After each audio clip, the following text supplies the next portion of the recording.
ಕೇಸಲ್ಲಿ ಕೋರ್ಟ್ ವಿಚಾರಣೆ ಎದುರಿಸಿದ ದರ್ಶನ್, ಪವಿತ್ರ ಗೌಡ ಸೇರಿ ಹಲವರು ಗೈರು. ದರ್ಶನ್ ನೋಡಲು ಮುಗಿಬಿದ್ದ ಫ್ಯಾನ್ಸ್. ಚಿಟ್ ಫಂಡ್ ಹೆಸರಲ್ಲಿ ಕೋಟಿ ಕೋಟಿ ವಂಚನೆ. ರಾಮಮೂರ್ತಿ ನಗರ ಠಾಣೆಯಲ್ಲಿ 400ಕ್ಕೂ ಹೆಚ್ಚು ಮಂದಿ ದೂರು. ದೆಹಲಿಯಲ್ಲಿ ಕಂಪಿಸಿದ್ಯಾಕೆ ಭೂಮಿ? ನೋಡೋಣ ಕರ್ನಾಟಕ ಟಾಪ್ 20ಯಲ್ಲಿ.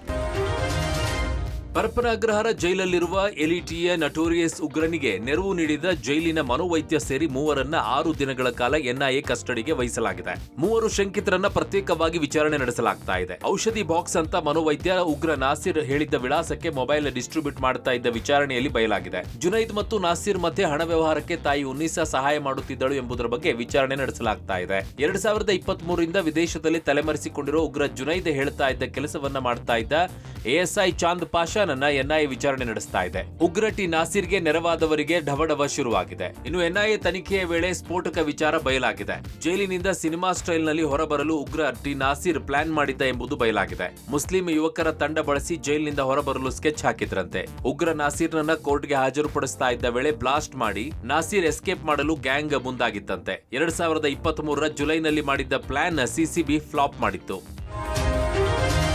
ಚಿಕ್ಕಬಳ್ಳಾಪುರದ ಬಾಗೇಪಲ್ಲಿ ಕ್ಷೇತ್ರದ ಕಾಂಗ್ರೆಸ್ ಶಾಸಕ ಸುಬ್ಬಾರೆಡ್ಡಿ ಅವರ ಬೆಂಗಳೂರು ನಿವಾಸ, ಕಚೇರಿ ಸೇರಿದಂತೆ ಅವರಿಗೆ ಸೇರಿದ 5 ಸ್ಥಳಗಳ ಮೇಲೆ ಜಾರಿ ನಿರ್ದೇಶನಾಲಯ ಅಧಿಕಾರಿಗಳು ದಾಳಿ ನಡೆಸಿದ್ದಾರೆ.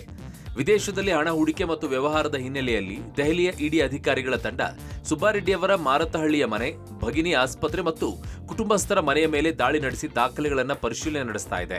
ಮಲೇಷಿಯಾದಲ್ಲಿ ಆರ್ಥಿಕ ವ್ಯವಹಾರ ಹೊಂದಿರುವ ಸುಬ್ಬಾರೆಡ್ಡಿ ಕುಟುಂಬದ ಹೆಸರಲ್ಲಿ ಮನೆಗಳನ್ನು, ಐಷಾರಾಮಿ ಕಾರುಗಳನ್ನು ಖರೀದಿ ಮಾಡಿದ್ದಾರೆ.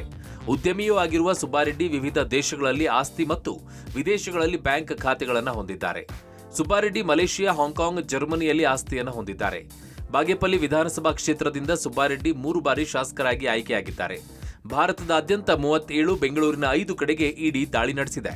ಇವತ್ತು ಬೆಳ್ಳಂಬೆಳಗ್ಗೆ ಇಡಿ ಅಧಿಕಾರಿಗಳು ಬಾಗೇಪಲ್ಲಿ ಎಂಎಲ್ಎ ಸುಬ್ಬಾರೆಡ್ಡಿ ಅವರಿಗೆ ಶಾಕನ್ನು ಕೊಟ್ಟಿರೋದು. ಇವತ್ತು ಅವರ ಮಾರತಹಳ್ಳಿಯ ನಿವಾಸ ಸೇರಿದಂತೆ ಅವರ ಒಡೆತನದ ಸುಮಾರು 5 ಸ್ಥಳಗಳಲ್ಲಿ ದಾಳಿ ಮಾಡುವ ಕೆಲಸವನ್ನು ಮಾಡಲಾಗಿದೆ.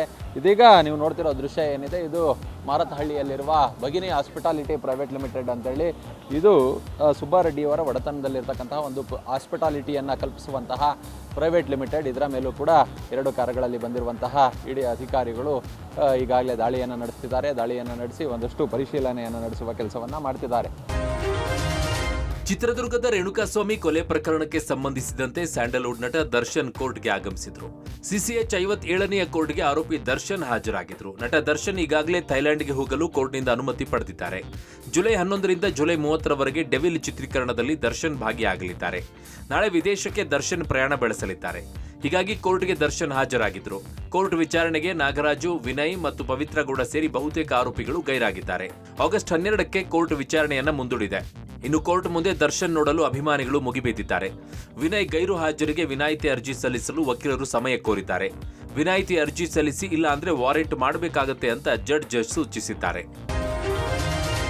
ಬೆಂಗಳೂರಿನ ರಾಮಮೂರ್ತಿ ನಗರದಲ್ಲಿ ಚಿಟ್ ಫಂಡ್ ಹಣ ವಂಚನೆ ಪ್ರಕರಣ ಸಂಬಂಧ 405 ಜನರು ದೂರು ನೀಡಿದ್ದಾರೆ. ಗಂಡ ಹೆಂಡತಿ ಇಬ್ಬರಿಂದಲೂ ಜನರಿಗೆ ಕೋಟ್ಯಾಂತರ ರೂಪಾಯಿ ವಂಚನೆ ಮಾಡಿದ್ದಾರೆ. ಗಂಡ ಟಾಮಿ ಹಾಗೂ ಪತ್ನಿ ಶಿನಿ ಟಾಮಿ ಎಂಬುವವರಿಂದ ವಂಚನೆ ನಡೆದಿರುವ ಆರೋಪ ಕೇಳಿಬಂದಿದೆ. ಆರೋಪಿಗಳು ಕಳೆದ 25 ವರ್ಷಗಳಿಂದ ಚಿಟ್ ಫಂಡ್ ಸಂಸ್ಥೆ ನಡೆಸುತ್ತಿದ್ರು. ತಂದೆಗೆ ಹುಷಾರಿಲ್ಲ, ಊರಿಗೆ ಹೋಗಬೇಕೆಂದು ಆಫೀಸ್ನಲ್ಲಿ ಹೇಳಿ ಹೊರಟಿದ್ದ ಟಾಮಿ ಮನೆ, ಕಾರು ಎಲ್ಲವನ್ನ ಸೇಲ್ ಮಾಡಿ ಪರಾರಿಯಾಗಿದ್ದಾರೆ. ಒಟ್ಟು 48 ಕೋಟಿಗೂ ಅಧಿಕ ಹಣ ವಂಚನೆ ಮಾಡಿರುವ ಆರೋಪದಡಿ ರಾಮಮೂರ್ತಿ ನಗರ ಠಾಣೆಯಲ್ಲಿ ಪ್ರಕರಣ ದಾಖಲಾಗಿದೆ. ಸದ್ಯ ಆರೋಪಿಗಳು ಮುಂಬೈನಿಂದ ಕೀನ್ಯಾಗೆ ಪರಾರಿಯಾಗಿರೋ ಮಾಹಿತಿ ಸಿಕ್ಕಿದೆ. ಪ್ರಕರಣವನ್ನ ಸಿಐಡಿಗೆ ವಹಿಸಲು ರಾಮಮೂರ್ತಿ ನಗರ ಪೊಲೀಸರು ನಿರ್ಧರಿಸಿದ್ದಾರೆ. ಇಂದಿರಾ ಕ್ಯಾಂಟೀನ್ ಯೋಜನೆ ಮೂಲಕ ಬಡವರ ಹಸಿವು ತಣಿಸೋಕೆ ಮುಂದಾಗಿ ಈಗಲೂ ಅದನ್ನ ನಡೆಸಿಕೊಂಡು ಬರ್ತಾ ಇರುವ ರಾಜ್ಯ ಸರ್ಕಾರ ಈಗ ಬೆಂಗಳೂರಿನ ಬೀದಿ ನಾಯಿಗಳ ಹೊಟ್ಟೆ ತುಂಬಿಸೋಕೆ ಯೋಜನೆ ಹಮ್ಮಿಕೊಂಡಿದೆ. ಊಟ ಹಾಕಿಸೋದಕ್ಕಾಗಿ ಸುಮಾರು 2.8 ಕೋಟಿ ರೂಪಾಯಿ ಟೆಂಡರ್ ಕರೆಯಲಾಗಿದೆ. ಈ ಕುರಿತು ಬಿಬಿಎಂಪಿ ವಿಶೇಷ ಆಯುಕ್ತ ಸುರಳ್ಕರ್ ವಿಕಾಸ್ ಕಿಶೋರ್ ಮಾಹಿತಿ ಕೊಟ್ಟಿದ್ದು, ಬೀದಿ ನಾಯಿಗಳಿಗೆ ಆಹಾರ ಹಾಕುವ ಯೋಜನೆ ಯಾಕಾಗಿ ಹಮ್ಮಿಕೊಳ್ಳಲಾಗ್ತಾ ಇದೆ, ಟೆಂಡರ್ ನಿಯಮಾವಳಿಗಳು ಏನಿರಲಿದೆ ಇತ್ಯಾದಿ ವಿವರಗಳನ್ನು ನೀಡಿದ್ದಾರೆ. ಬೀದಿ ನಾಯಿಗಳು ಜನರ ಮೇಲೆ, ವಿಶೇಷವಾಗಿ ಮಕ್ಕಳ ಮೇಲೆ ದಾಳಿ ನಡೆಸುವ ಪ್ರಕರಣಗಳನ್ನು ತಡೆಯುವ ಉದ್ದೇಶದಿಂದಾಗಿ ಈ ಯೋಜನೆ ಆರಂಭ ಮಾಡಲಾಗ್ತಿದೆ ಅಂತ ಬಿಬಿಎಂಪಿ ಹೇಳಿಕೊಂಡಿದೆ. ಗುರುವಾರ ಬೆಳಿಗ್ಗೆ ದೆಹಲಿ ಮತ್ತು ಎನ್ಸಿಆರ್ ಪ್ರದೇಶದಲ್ಲಿ 4.4 ತೀವ್ರತೆ ಪ್ರಬಲ ಭೂಕಂಪನ ಸಂಭವಿಸಿದೆ. ಭೂಮಿ ಕಂಪಿಸಿರುವ ಬಗ್ಗೆ ರಾಷ್ಟ್ರೀಯ ಭೂಕಂಪಶಾಸ್ತ್ರ ಕೇಂದ್ರ ತಿಳಿಸಿದೆ. ಬೆಳಗ್ಗೆ 9:04 ಸುಮಾರಿಗೆ ಭೂಮಿ ಕಂಪಿಸಿದ್ದು 1 ನಿಮಿಷಗಳ ಕಾಲ ಭೂಕಂಪನದ ಅನುಭವವಾಗಿದೆ. ಹರಿಯಾಣದ ಜಜ್ಜರ್ನಲ್ಲಿ 4.4 ತೀವ್ರತೆಯ ಭೂಕಂಪ ಸಂಭವಿಸಿದೆ. ಇದು ದೆಹಲಿಯಿಂದ ಸುಮಾರು 60 ಕಿಲೋಮೀಟರ್ ದೂರದಲ್ಲಿದೆ. ಭೂಮಿ ಕಂಪಿಸಿದ್ದರಿಂದ ಜನರು ಗಾಬರಿಗೊಂಡು ಮನೆಯಿಂದ ಹೊರಗೆ ಓಡಿದ್ದಾರೆ. ಭೂಕಂಪದಲ್ಲಿ ಯಾವುದೇ ಹಾನಿ ಹಾಗೂ ಪ್ರಾಣಾಪಾಯ ಸಂಭವಿಸಿಲ್ಲ ಎಂದು ಮೂಲಗಳು ತಿಳಿಸಿವೆ. ದೆಹಲಿ, ನೋಯ್ಡಾ, ಗಾಜಿಯಾಬಾದ್, ಗುರುಗ್ರಾಮ್ ಮತ್ತು ಫರೀದಾಬಾದ್ನಲ್ಲಿ ಭೂಮಿ ಕಂಪಿಸಿದೆ. ಹರಿಯಾಣದ ಸೋನಿಪತ್, ರೋಹ್ಟಕ್ ಮತ್ತು ಹಿಸಾರ್ನಲ್ಲೂ ಭೂಮಿ ಕಂಪಿಸಿದೆ. ಬಹುನಿರೀಕ್ಷಿತ ಯೆಲ್ಲೋ ಲೈನ್ ಮೆಟ್ರೋ ಮಾರ್ಗ ಆಗಸ್ಟ್ 15ರಿಂದ ಆರಂಭವಾಗುವ ಸಾಧ್ಯತೆ ಇದೆ. ಮುಂದಿನ ವಾರ ಸೇಫ್ಟಿ ಕಮಿಷನ್ ಕೂಡ ಮಾರ್ಗ ಪರಿಶೀಲನೆ ಮಾಡಲಿದೆ. ಈ ಮಧ್ಯೆ ಬಿಎಂಆರ್ಸಿಎಲ್ಗೆ ರೈಲು ಕೊರತೆಯ ಸವಾಲು ಎದುರಾಗಿದೆ. ಯೆಲ್ಲೋ ಮಾರ್ಗದಲ್ಲಿ ಓಡಿಸಲು ಪೂರ್ಣ ಪ್ರಮಾಣದ ರೈಲುಗಳು ಬಿಎಂಆರ್ಸಿಎಲ್ ಕೈ ಸೇರಿಲ್ಲ. ಸದ್ಯ ತಮ್ಮ ಬಳಿ ಇರುವಂತಹ 3-4 ರೈಲು ಸೆಟ್ಗಳಲ್ಲೇ ಆಗಸ್ಟ್ನಲ್ಲಿ ಯೆಲ್ಲೋ ಮೆಟ್ರೋ ಸಂಚಾರ ಆರಂಭಿಸಲು ಬಿಎಂಆರ್ಸಿಎಲ್ ತಯಾರಿ ನಡೆಸಿದೆ. ಬಿಎಂಆರ್ಸಿಎಲ್ ಎಂಡಿ ಮಹೇಶ್ವರ್ ರಾವ್ ಮಾತನಾಡಿ, ಯೆಲ್ಲೋ ಲೈನ್ ಸಂಚಾರಕ್ಕೆ ಸೇಫ್ಟಿ ಸರ್ಟಿಫಿಕೇಟ್ ಬೇಕು. 3 ರೈಲ್ ಸೆಟ್ನಲ್ಲಿ ಹೇಗೆ ಮಾರ್ಗ ಆರಂಭಿಸಬಹುದು ಅನ್ನೋದಕ್ಕೆ ಹಲವು ಪ್ಲಾನ್ಗಳಿವೆ.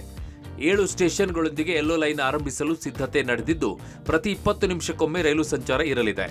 ಆರ್ವಿ ರೋಡ್ ಟು ಬೊಮ್ಮಸಂದ್ರ ಮಾರ್ಗದಲ್ಲಿ ಸಂಪೂರ್ಣ ರೈಲು ಸಂಚಾರ ಇರಲಿದೆ ಅಂದಿದ್ದಾರೆ. ರಾಯಚೂರಿನ ರಿಮ್ಸ್ ಆಸ್ಪತ್ರೆಯಲ್ಲಿ ಮಕ್ಕಳ ಕಳ್ಳರ ಕಾಟ ಶುರುವಾಗಿದೆ. ಸ್ತ್ರೀ ವೇಷದಲ್ಲಿ ಆಸ್ಪತ್ರೆಗೆ ಬಂದ 3 ತಂಡ ಮಕ್ಕಳ ಕಳ್ಳತನಕ್ಕೆ ಯತ್ನಿಸಿದೆ. 2 ಕಳ್ಳರು ಪರಾರಿಯಾಗಿದ್ದು, ಓರ್ವನನ್ನ ಹಿಡಿದ ಸಾರ್ವಜನಿಕರು ಪೊಲೀಸರಿಗೆ ಒಪ್ಪಿಸಿದ್ದಾರೆ.